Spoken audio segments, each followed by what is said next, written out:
Hello, Pentax Tips here, and today we're at McBain Camera for their mini photo trade show event in Edmonton, Alberta. And of course, I'm here today to check out our Pentax booth. I'm joined here today by Danny Lee. He's our Ricoh Imaging sales rep. And thank you for having me today, Danny.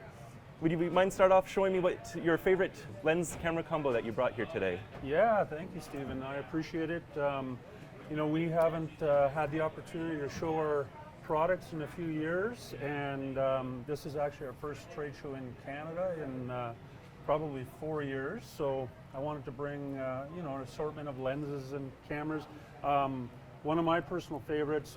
I'm into sports photography. You know, back in the day, I used to do some work for University of Manitoba. Did some photography for the Jets. Now it's more my kids. I was just using our Pentax K3 Mark III the other day. So this right now is my personal favorite. I've been using this camera with the actually 55 to 300 millimeter PLM lens. My kids were in a soccer tournament, and what I liked about it with the crop factor brings things up to 9 times closer, and if anybody knows, soccer fields are pretty big. Mm-hmm. So the 9 times closer from that lens really helped when they were across the other side. Brings the subject closer. Yeah, so yeah, I mean, to answer that, K3 Mark III with, this isn't the lens, I've got it on the table. The 55 300 millimeter is the one I've been using. Mm-hmm. So that's my current go-to, let's say. One product that we're very excited about is the new K3 Mark III Monochrome. We don't have the Monochrome to show us today, but what can you tell us about this new camera? Yeah, so I think I mentioned earlier that Pentax really listens to what consumers want. And a lot of the feedback we were getting in Japan, in Asia, and even in North America is people love our cameras, love the K3 Mark III, love the sensor, but they wanted a monochrome version of it. Mm. So we introduced this. It actually started being delivered in North America in early May, and this camera is actually sold out worldwide. So, some of these lots things, of demand. As a sales rep, honestly, some of these things surprise us a little bit, or surprise me a little bit. Yeah. I didn't know what the demand would be like. And like the pre-sale sold out, and then the second sold out, and then yeah. it's going fast. So we're starting to deliver them, but they are definitely in short supply right now. I don't even have one here because we're delivering to consumers as many as we Priorities. can. But it's interesting because same thing with the GR3. We came out with the GR3, which has equivalent to a 28 millimeter wide-angle lens. And then we came out with the GR3X. And our meetings with Pentax and Ricoh in Japan basically were that consumers were asking for this. And we came out with a GR3X with equivalent to 40 millimeter lens, and it's outselling the GR3. And the GR3 is still selling well. So it opened up a whole new consumer for us. And we're finding kind of the same thing. The feedback, obviously, Japan was getting was that some people wanted a monochrome version of this, and obviously they were right because sold out worldwide at this time, right? It's excellent news. Yeah. Excellent. I see you've brought some Star Series lenses. We really took these to another level, I guess, for full frame, right? Like 50 millimeter 1.4. Back in the day, 50 millimeter 1.4 lenses weren't that large. These new lenses, yes, optical perfection. Yes, they're bigger, but the elements are bigger for a reason, to create a larger image circle. Mm-hmm. And the center part of the image circle is the sharpest. Mm-hmm. As you get towards the edges, of course, you lose a little bit of sharpness, you lose some contrast, you have some light fall off, maybe some vignetting. So these lenses are built, I guess, bigger for a reason. If you want more edge-to-edge sharpness, you kind of have to build them bigger, right? So that's part of the design. On our roadmap, we've got a wide angle. Yeah, the in 35 works. millimeter. I saw that in the roadmap. Yeah, now they didn't specify 35. I know you're. I'm guessing that it's a 35. Yeah, and you know, I can't say for sure. I mean, that would make sense. But they do have a wide angle fast aperture, so hopefully, you know, maybe a 35 1.4. That'd be really exciting. Yeah. I also see we got the 70 to 200 Star Series lens here. This is the quintessential wedding photographer lens for full frame cameras. Yeah, no, this is awesome. You know, even I mentioned sports photography, like for hockey, for example. 7200 2.8, great lens for you know, for indoor sports. Maybe it's sometimes soccer indoors, hockey for sure. You know, in low light conditions. So this is a lens that can be used extensively for that. Excellent. So that matches up with your K1 The Mark K1 II Mark II. nicely, right? Excellent. Yeah. Let's see, we also have a DFA 15 to 30 millimeter. This is a wide angle lens, the widest angle lens in full frame format for the K1 Mark II, Yes. the K1 series.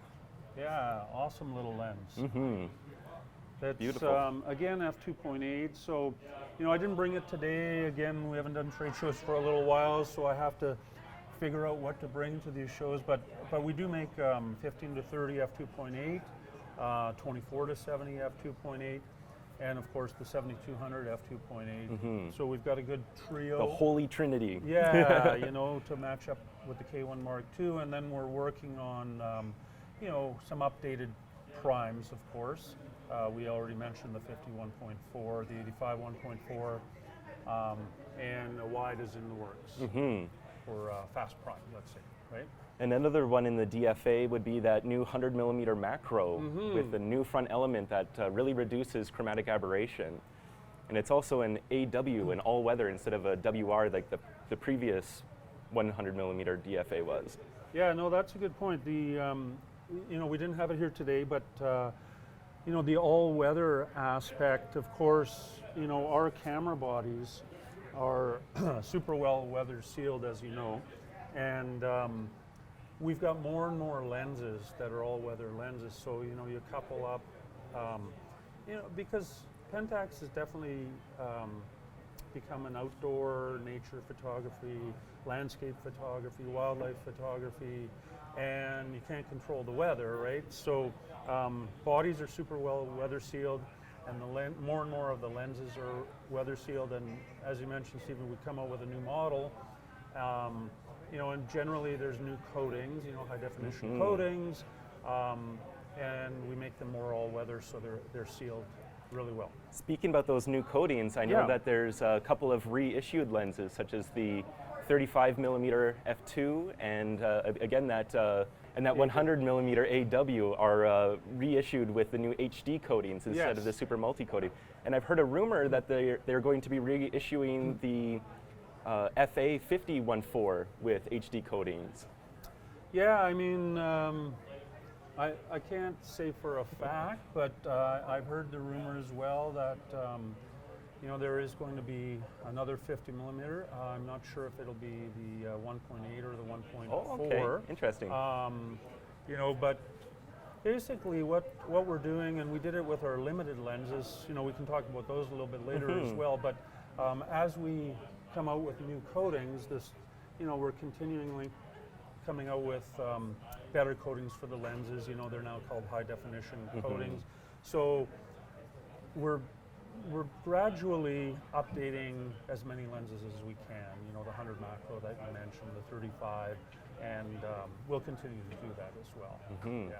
Oh, the three princesses, the 31 millimeter, 43 millimeter, and 77 millimeter were also reissued with those HD coatings. Yeah, that was, you know, time goes by, but 3 or 4 years ago, I think it was fairly recent. But they, you know, those were all re-released with the new coatings, like you said. Yeah. Sticking with the limited lenses, I see that we have a couple limited here. This is a fantastic lens. This is the only zoom limited lens, the 20 to 40 millimeter, made for APS-C sensors. But this is one of the token camera lenses for Pentax. It seems to be almost their, this seems almost to be their mascot lens, as it's often featured in their advertisements. Yeah, it's quite a unique lens, right? The limited series represent the more characterful and colorful, punchy pictures of a series of lenses, rather than the star series that might be more clinical and sharp and optically perfect. The limited lenses more represent those sort of characterful and fun to use nostalgic lenses. Yeah, no, I really enjoy the limited series. I mean, you know, some of the, we've got some very unique lenses in the limited series, you know, even in the crop, the DA series, you know, a 15mm f4. We recently came out with a 21mm in full frame, yeah. Right? Yeah. So that's, you know, quite wide, but you can see they're quite small, and these are sharp lenses. They're not, like you said, clinically as optically sharp, let's say, as the larger lenses in the corners, but you know, if you're doing street photography or many different types of photography, you don't always have to be worried about that corner-to-corner sharpness. A lot of times your image or subject your is more in the subject is more in the center, or, you know, rule of thirds as opposed to right in the corner, right? You know, we've got other lenses if you're doing astrophotography, and you want to have those sharp stars in the corners. Obviously, you know, there's lenses that are designed for that as well. So, you know, the limited are, you know, metal, aluminum barrels. They have metal lens caps on them. They're a nice small series of lenses. So absolutely, a lot of fans of these, I think, right? Love them. Yeah. And I just love this guy. This one's even bigger. This is the 100mm, 150 to 450mm DFA. This is the longest telephoto that's currently in the lineup for either format, and it is just a beautiful big lens. Maybe one day I'll be able to own this one. Excellent. Yeah, no, these are awesome. I've used this one quite a bit. Oh yeah. You know, bird photography, wildlife photography. Obviously, you know, you mentioned it's you know, it's an FA lens, so it's full frame to go on the K1, but it gives you even more reach if you throw it on a K3 Mark III. Yes, with that crop factor. With the crop factor, right? So excellent. Yeah, that makes you know, 450mm puts that over 600mm on the crop factor. Yep. 12 times closer. It's a beautiful lens. Yeah. And I see that we brought some cameras here. This is the new entry-level KF. I strongly recommend this camera for the entry-level DSLR user. I absolutely love my K70, and if I didn't have it, I would have the KF.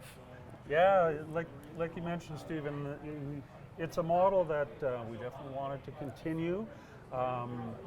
You know, it's still a weather-sealed body, very well weather-sealed, still got shake reduction. Pixel shift resolution. It's 24 megapixel.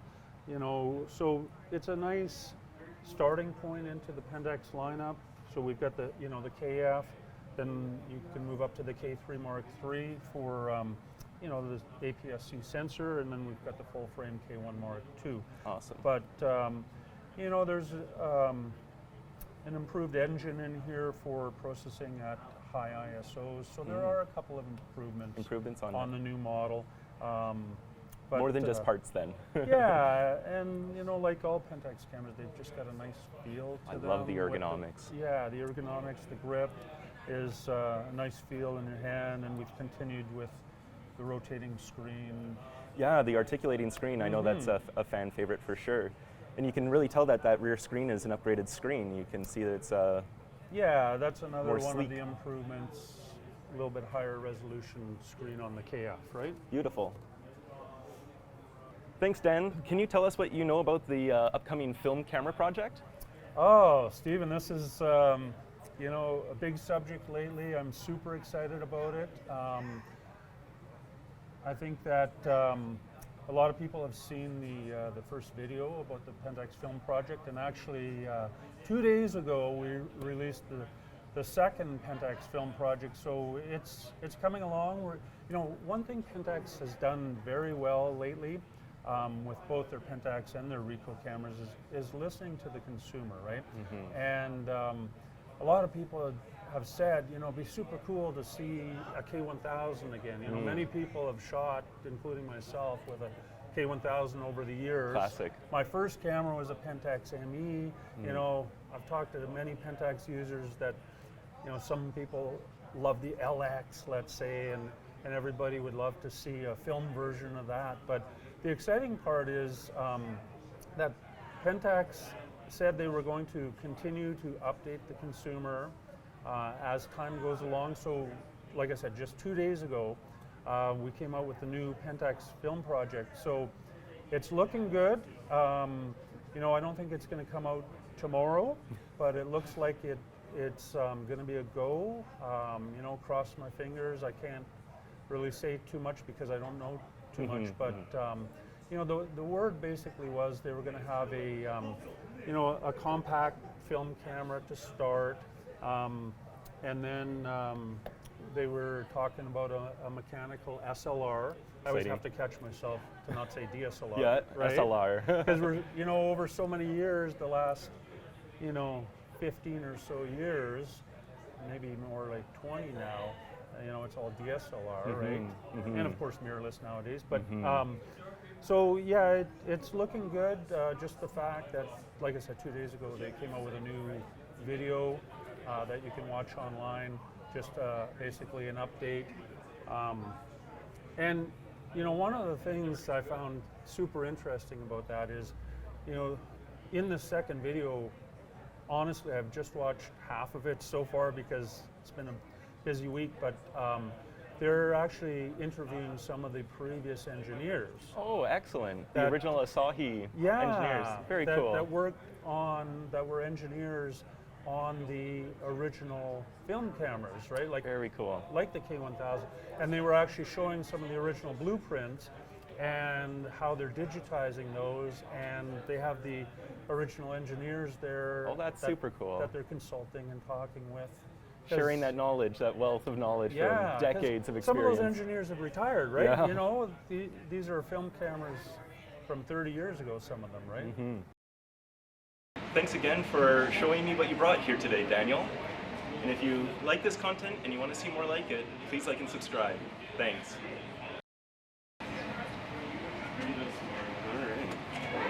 I love your Pentax shirt. Yeah, thank you. Did you notice mine? Yes, I did. I would love a shirt like that. Well, we might have to talk about that a little bit later. Oh, yeah? We'll see how walking the advertisement goes.